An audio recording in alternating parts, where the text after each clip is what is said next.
Hello everybody, this is Mikey Wizard here, and today we're going to be going over basic mixing and mastering, audio engineering 101, and I'm going to teach you guys a couple tricks. And today I'm really just going to be showing you guys the basics, the bread and butter of getting into mixing and mastering and getting your songs, your instrumentals, your compositions to sound more clean, more concise, more full, give them a little more life. So to start off, every single sound that we hear has a vibration, right? Okay, so for everything has a vibration that comes out, and different sounds have different vibrations that might come out of it, and you guys might have seen this before in your DAW. Um, you'll notice if you have like a trap kind of kick, it might look like that, but if you have like a really like fat bassy 808, it might look something like this. It's a lot longer. So everything has a wavelength. Each wave has a certain frequency, and I'm gonna dive more into that and stuff. But I just want to get that in your guys' head for now. Is that everything has a frequency? The tone of my voice has a frequency. When I snap my finger, those are frequencies hitting my ears. So to start off, this is a trick I learned off the internet, but I want to share this with you guys because it really helped me when I was first starting. And before I get too in depth, I don't know everything. I'm still learning stuff every single day while I'm mixing and mastering and making my own beats.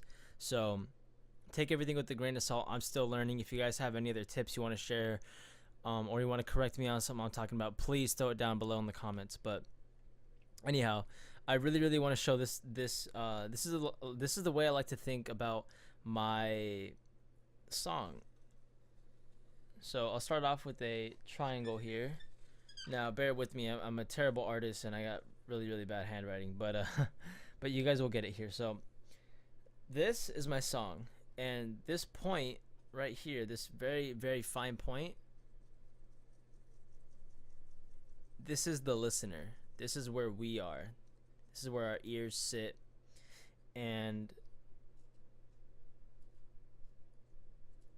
listener. So this is where the listener is, and this can be when we sit in front of some speakers, when we're in the car, or we put on some headphones or some earbuds, or maybe just listening to it off our phone. We're the listener here. And the way I like to portray this is that we're listening to a song. This whole triangle is a song, but each song has different zones, right? And you're thinking, man, this guy's kind of crazy. I know it sounds weird. Let me explain on this. Let me elaborate on this. So we'll label it 1, zone 1, zone 2, zone 3, 4, and 5. And if you got some notes or something, I do recommend copying this little chart down because it'll change the way you think about your composition and your production. So we got zone 1, 2, 3, 4, and 5. And you're probably thinking, okay, what does that have to do with music? Well, this is the arrangement of where everything is going to sit. This is your whole mix. And on this side, we got left. Oh, come on, marker, work with me. On this side we got left, and that side we got right. If I can get this marker to write a little better. So we got left and right, and then everything in between, maybe things don't have to be exactly left or exactly right. And then right down the center, and I'll do a dotted line. This would go all the way through the whole mix.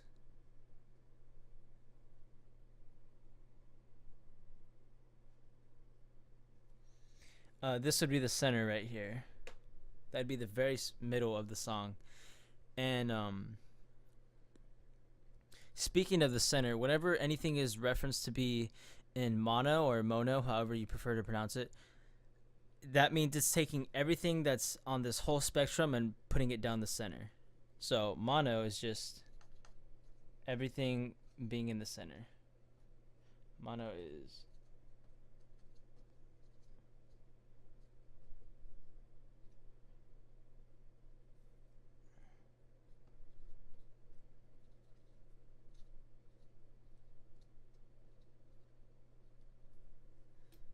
Everything in the center. I laugh at my handwriting, but yeah, mono just means everything being in the center. So this is your song, and when you start making a beat, or you start composing, or you start adding vocals and stuff to a beat that's already made, you need to start to think about how you want to conceptualize it.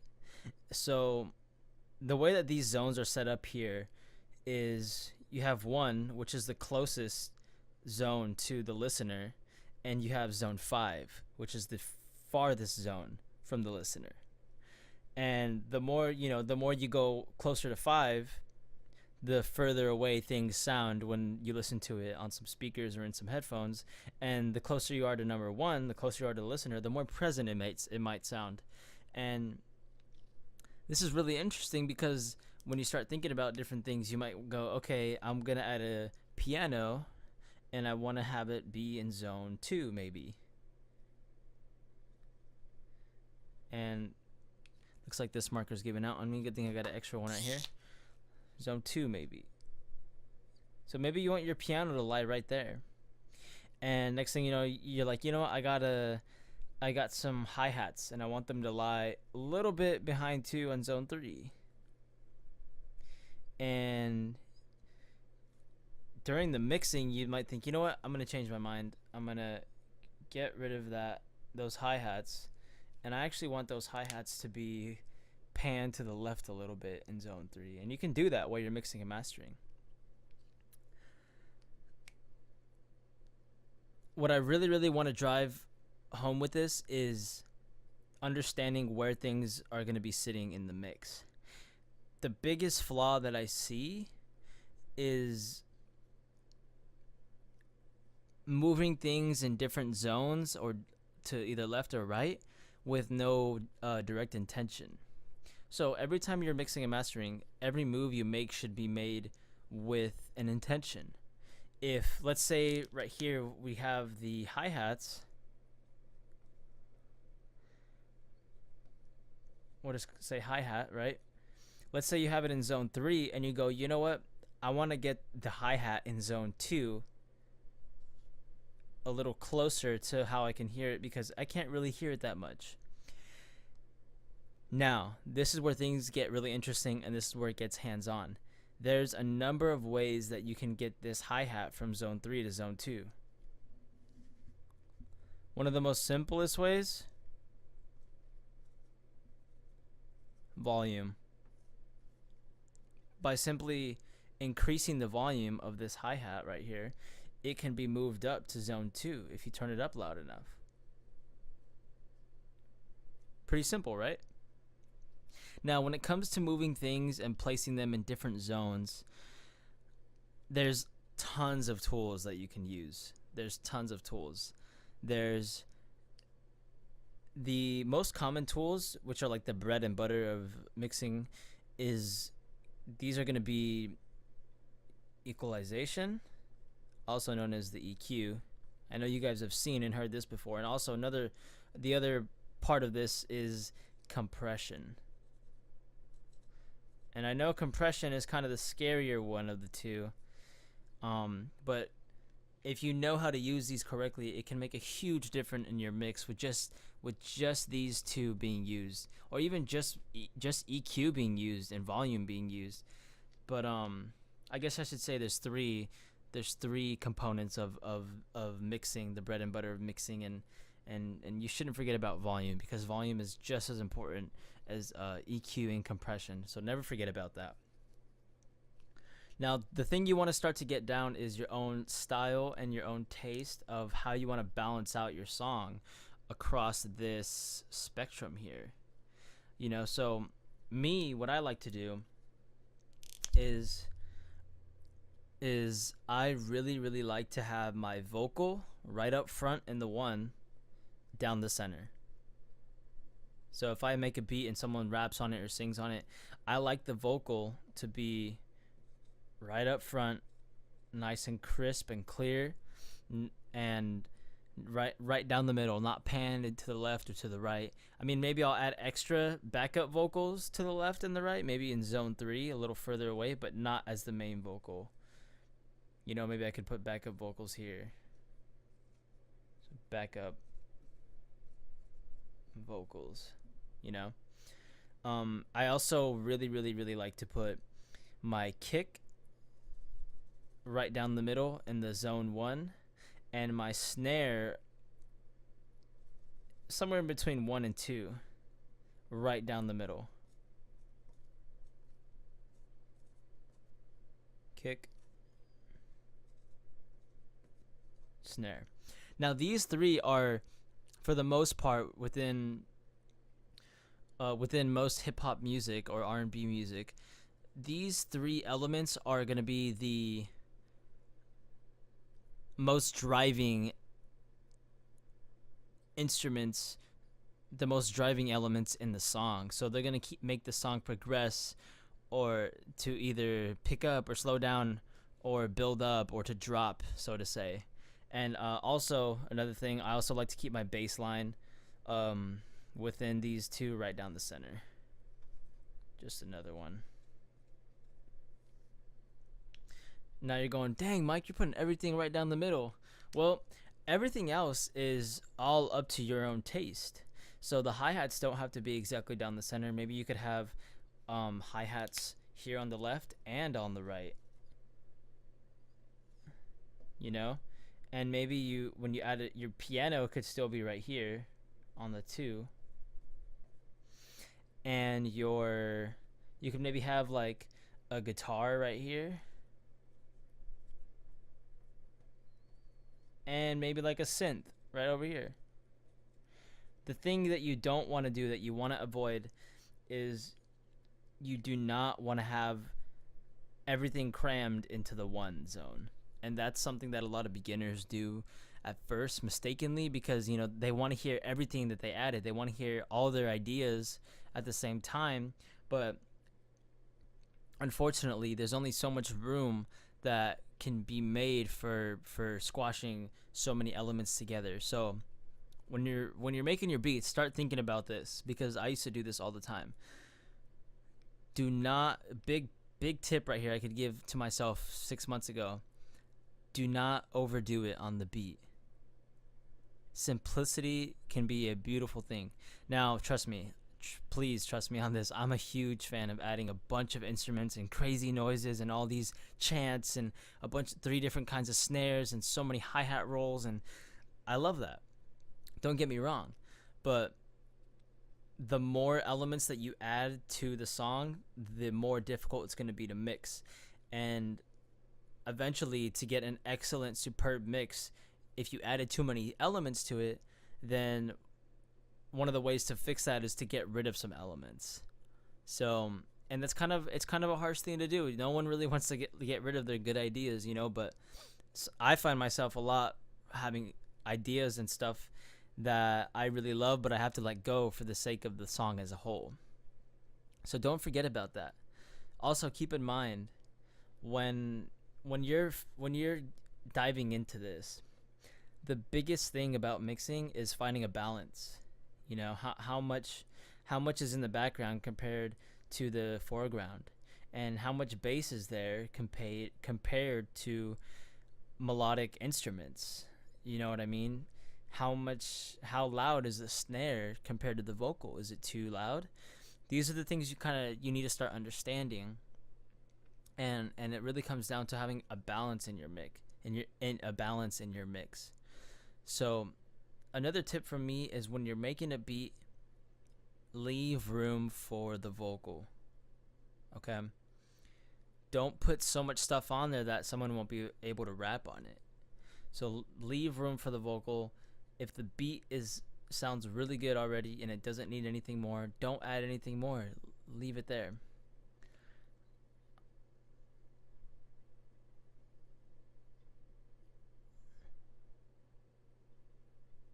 So here's this. I know my handwriting's really bad, but start getting this concept in your head, and if you want to screenshot this or something, you can pause the video and stuff. But let's move on to equalization, and let's get into the actual DAW and show you guys some really awesome stuff. And I want to give you guys a fair understanding of how to use the EQ, so let's dive in. I have a beat that I made here earlier today, and it's got some different stuff. It's got an arpeggiator, it's got a pad, a piano, some little gliding synth kind of sounding thing, and yeah, I just added some trap drums to it, and a nice bass line, and producer tag obviously, and yeah, the beat is here. Now I'm gonna show you guys a couple tricks, and I want to start off with the EQ. So let me play this so you can kind of get a feel for what we're working with here.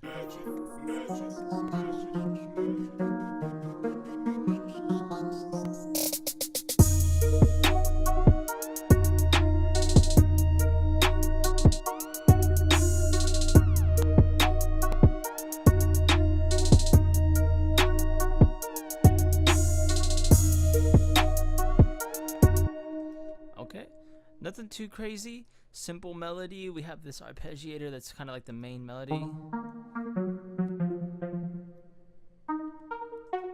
Nothing too crazy going on here. We got a pad in the background. Here's that gliding sign.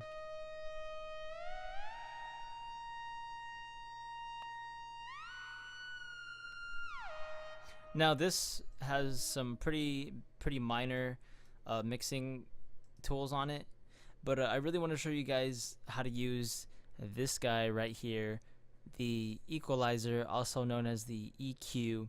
And before I jump into this, you guys have probably seen this on videos or on your own DAW and try to mess with it. A disclaimer for everybody here: it doesn't matter which DAW you're using. If you're using FL Studio, that's fine. I'm using Ableton Live 9 right now. If you're using Cubase, Reason, Logic, or even FL Studio Mobile on your phone, everything I'm about to explain will apply to every single one of these EQs. Now, it's not going to look the same. The knobs are going to be in a different placement and stuff like that, but the way that they control sound is the same concept all around. So let's dive into this. Right now I'm going to solo out the snare, and I'll go ahead and go into this view right here. Don't be alarmed by all this stuff here. This is nothing too fancy. If you've never seen this before, don't be alarmed. It looks scarier than it really is. Okay, so what we're gonna do is go to the snare, and we'll solo this out. So let's make sure that we're okay. There it is. There's a snare that I like. It's pretty trappy, and we're gonna pull up the EQ for it. Now, if you don't know how to add an EQ, and every DAW is different, I'll show you for this one. Let's get rid of this one I have here. You're gonna have to find your equalizer, and you're gonna have to on my program it works by grabbing it and holding the click and dropping it off on there on the track. And some of them might be called parametric EQ, scientific EQ. Just look for an equalizer EQ, that's fine. And let's play this. Let's play the snare.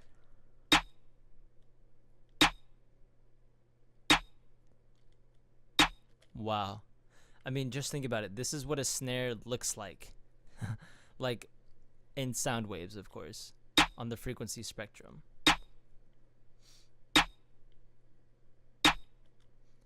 So you're probably thinking, yeah, okay, all these lines and stuff, that's not really teaching me anything. These lines and waves is what shows everything. So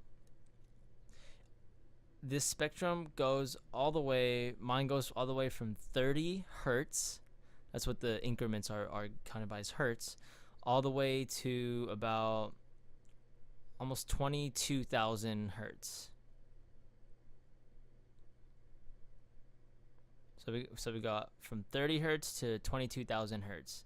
And you're probably going, what the heck does that mean? So the lower the frequency hertz, well, I'll just call it frequency, the lower the frequency, the deeper the tone of the instrument is, and the higher it is, you know, obviously the higher that the tone is going to be. So if I go to my 808, my bass, let's go here, and let's hide this guy. Oops, let's hide him. If I go to my EQ and I'm going to play my bass, check it out.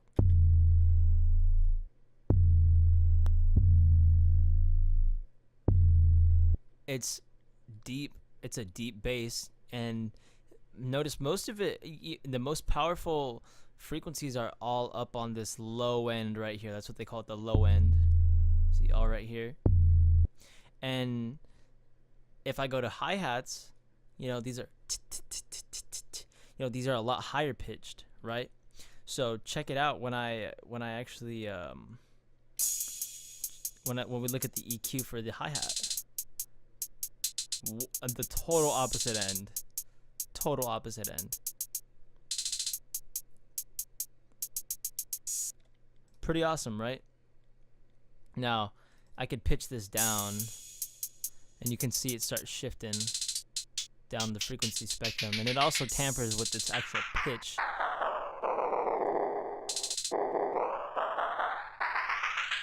Pretty crazy, right? This is huge for mixing. With this information, I can tell you right now, and I've been practicing, so it's a lot easier for me, but you'll get here eventually. I can tell you that the snare is the meaty part of the snare is gonna be around here on the frequency spectrum. It's the same thing, just smaller here. The snare, the best part is gonna be from around here and up. The kick, I probably gonna have it from where my mouse is going up and down and to the left on this low end. Let's go ahead and check out the kick. Let's see. There it is. It's a deep kind of kick. This is huge. Now what I really want to show you, you're probably going, okay, this guy's boring me with all this stuff. Hopefully I haven't lost you by now. What I really want to show you is a cool trick. So let's get this little upside down triangle back up, and we'll get some zones. Here, for now we can do 4. Because I feel like this beat only has about 4 zones. It's not anything too crazy. It's kind of simple. And right now, I feel like the snare is right about here. Snare is right about here. I'm going to show you guys how to move the snare from zone 1, we'll say zone 1.5, all the way to zone 3. That's what I'm going to show you guys. And we're going to be doing this with, first we're going to do it with volume, and then after that we're going to be doing it with the EQ. So here's the volume right here, and let's go ahead and play it. Right now we're in zone 2, about 1.5, zone somewhere around 1 and 2. And as I bring it down,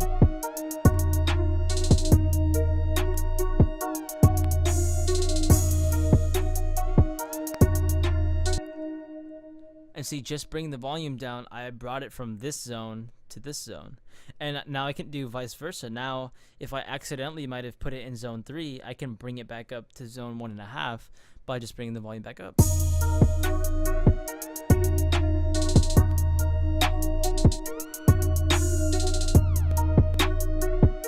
Pretty awesome, right? So that's how you do it with volume. The second way to do it, because volume isn't always going to work the way you want it to work, it's not going to do it the same exact way you had it envisioned. The second way to move thing from zone to zone, so we'll move it from 1.5 to zone 3, is with an EQ. Now, if I take this kind of slant right here, this is called a low pass filter, because you're letting the low part of the slant pass through the filter without it being affected. If I'll just call it the slant, the right slant for you guys to make it a little simpler. If we get this right slant, and you see I can move it right here. I'm using this knob. I can also grab it and move it, but if you see it right there, when I play this, I'm going to be able to move the snare from this zone to this zone by simply moving this, and check it out.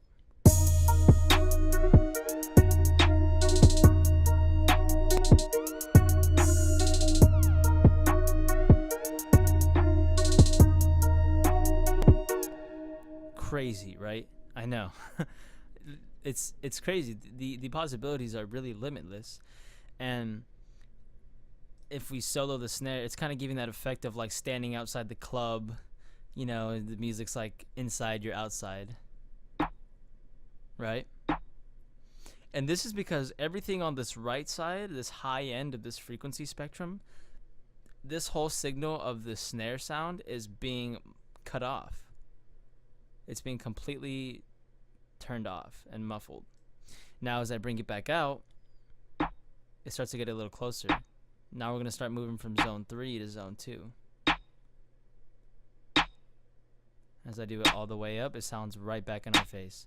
And all of this, I did not touch the volume knob, right? I did not touch anything volume-wise. There's another volume button right here. There's a couple of them right here. I got another one here. When I move this down,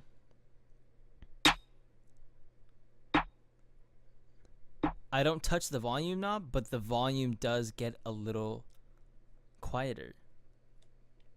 So now what I'm going to do is bring the volume up.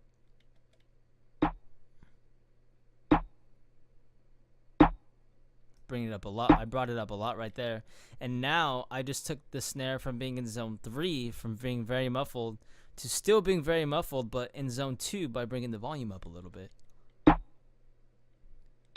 Now be careful, because when I bring this back out open, it's going to be very loud. A little too loud, so I'm going to bring that back down to 0.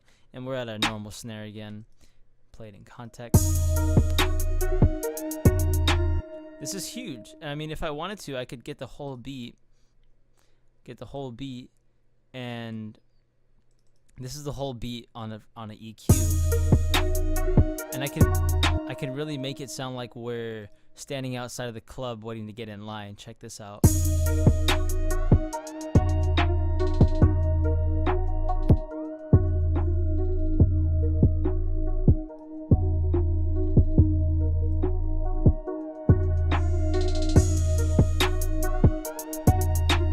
See, so with that, I moved the whole beat from zone 1 to zone 3.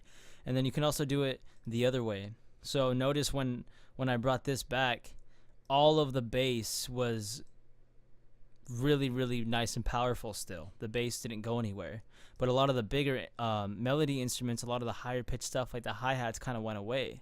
So I'm going to bring this back out and let all the hi-hats and snares and that little synth shine. But now we're going to start rolling off this bass. And this is a high-pass filter right here.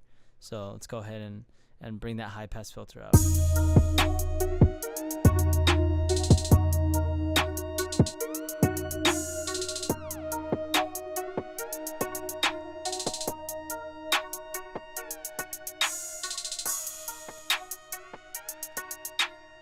See, now it kind of gives it that listening on a telephone kind of sound. And there's a lot of really cool things you can do. Maybe you want to boost the bass.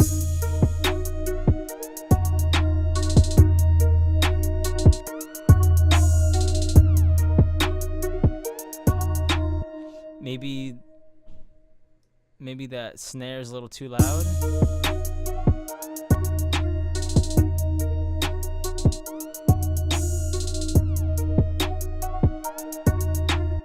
I mean, there really is a lot you can do. The possibilities are really, really, really limitless with this. Let's go to this little arpeggiator I have. Let's say I want to make it sound further away. I just bring this in.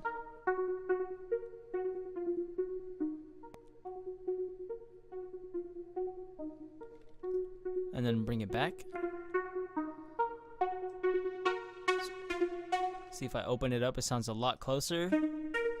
But I think it's a little too close for my taste, so I bring it back. Now listen to it with the beat. Let's open it all the way up. Let's close it. It's a little more controlled. It's not too much, but it's still present enough. It's in the zone that I want it in. You know, it's around here in the 2 and 3 zone. It's not right in your face. If I bring it out, I'll put it up in the 1 now. So the biggest thing that I want you guys to learn from this is understanding where you want all your elements to sit and what role they play. Are they going to be right in your face up in the 1?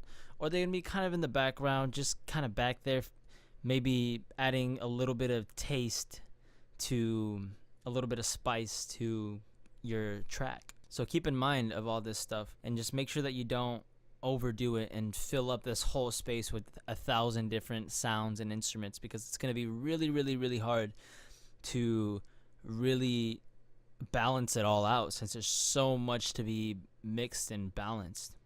I really hope this video helped you guys out. I know it was quick, it was really brief, and it was really general. I didn't want to do anything too specific.